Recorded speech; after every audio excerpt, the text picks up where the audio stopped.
La princesse de Clèves, scène du bal. Ce texte est issu de la première partie du roman classique La princesse de Clèves, écrit par Madame de La Fayette et publié anonymement au XVIIe siècle. Il s'agit d'une œuvre importante de la littérature française car celle-ci donne naissance au roman psychologique moderne. L'œuvre raconte l'histoire de Mademoiselle de Chartres, jeune femme de la bourgeoisie d'une grande beauté. Cet extrait compte l'arrivée de cette dernière au bal, là où elle rencontre le duc de Nemours. Qui est Madame de La Fayette ? Madame de La Fayette est une précieuse ayant vécu au XVIIe siècle. Elle a écrit les œuvres très connues La princesse de Clèves et La princesse de Montpensier. Elle invente le roman psychologique moderne avec La princesse de Clèves. Ce dernier connaît un grand succès et Madame de La Fayette inspira beaucoup de grands auteurs comme Balzac par exemple. Analyse linéaire. 1. Une princesse au sommet de sa beauté. Le lecteur attend depuis longtemps cette rencontre, comme la plupart des courtisans qui espionnent les personnages et se nourrissent d'histoires galantes. Deux personnages à la beauté parfaite vont être mis face à face. Ligne 682-684. Comme toute héroïne, la princesse se prépare avec soin pour le bal. Le verbe « se parer » montre l'importance de l'apparence extérieure, renforcée par l'hyperbole tout le jour. Le complément circonstanciel de but « pour trouver le soir » concourt à créer une certaine alchimie.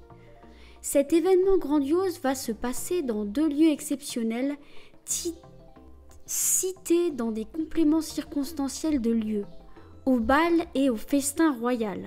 Le palais du Louvre est mentionné.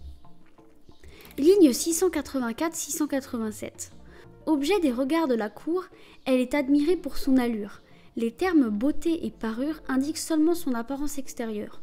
Nous voyons que cette admiration est unanime grâce au pronom indéfini on. Tout le monde est fasciné par son charme et par le luxe de sa tenue.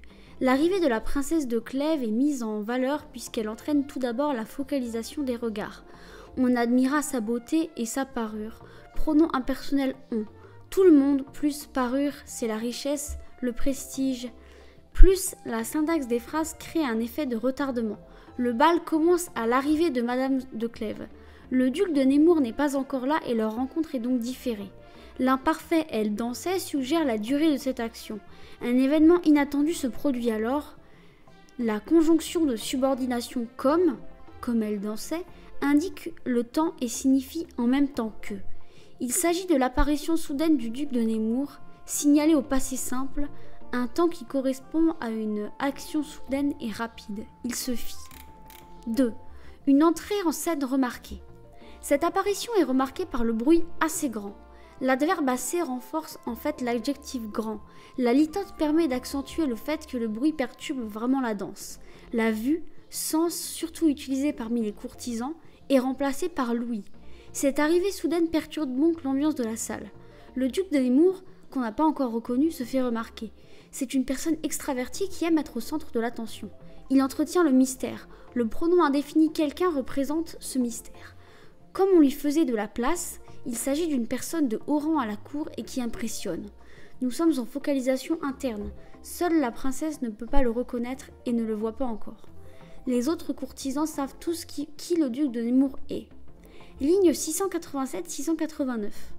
Cette phrase montre la réaction de la princesse. Elle ne semble pas perturbée puisqu'elle a continué de danser. Madame de Clèves acheva de danser. Pour l'instant, elle n'a pas reconnu le duc et souhaite garder l'initiative de ses actions en choisissant seule son prochain partenaire de danse, cavalier. Elle avait des seins. On remarque une antithèse, deux idées opposées dans cette phrase. Elle veut choisir son prochain cavalier, mais le roi lui ordonne de choisir l'homme qui vient d'entrer. Le verbe « cria » suggère une forme d'autorité, de violence exercée sur elle. Elle est soumise en tant que sujet du roi, mais aussi en tant que femme. Mais l'intervention du roi n'est pas anodine. Il sait parfaitement que cette situation ajoute une pointe de piquant à la soirée comme le confirme le pronom démonstratif « celui », car il ne nomme pas Monsieur de Nemours. Ligne 690 à 692. On assiste au coup de foudre par le sens de la vue. Vie.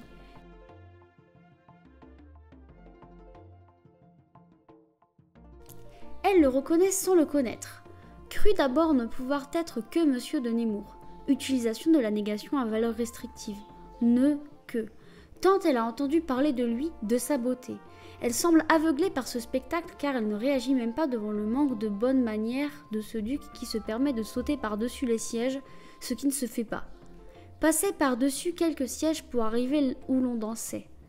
Il se permet tout et pense qu'on ne lui en tient pas rigueur, c'est une personne narcissique et égocentrique.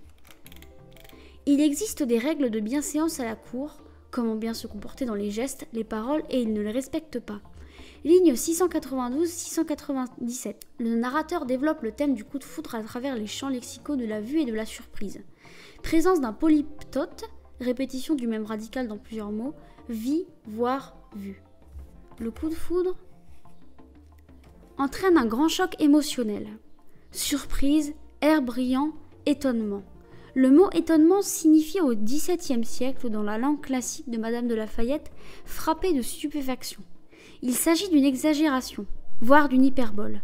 Le sentiment éprouvé par chacun est très intense. Le narrateur utilise le point de vue omniscient. D'abord le point de vue de la princesse, puis celui du duc. La phrase est coupée en deux parties par le point-virgule, ligne 694. La phrase s'achève par une remarque faite par le narrateur lui-même pour insister sur l'effet que produit Madame de Chartres. Tellement elle est belle, nous constatons aussi que le duc est aussi coquet et narcissique que la princesse. Tous deux ont passé beaucoup de temps à se faire beau. Elle avait consacré toute la journée à se parer et lui avait pris soin de ce pari. Deux compléments circonstanciels de temps, quand on ne l'avait jamais vu, proposition subordonnée et circonstancielle de temps, et pour la première fois confirme ce côté inattendu et surprenant du coup de foudre. 3. Mais cette rencontre produit un saisissement réciproque et aussi un grand effet sur les courtisans qui observent la scène. Ligne 698 à 700. On trouve une hyperbole, tellement surpris avec la répétition de l'idée de la surprise, confirmant le choc que représente le coup de foudre.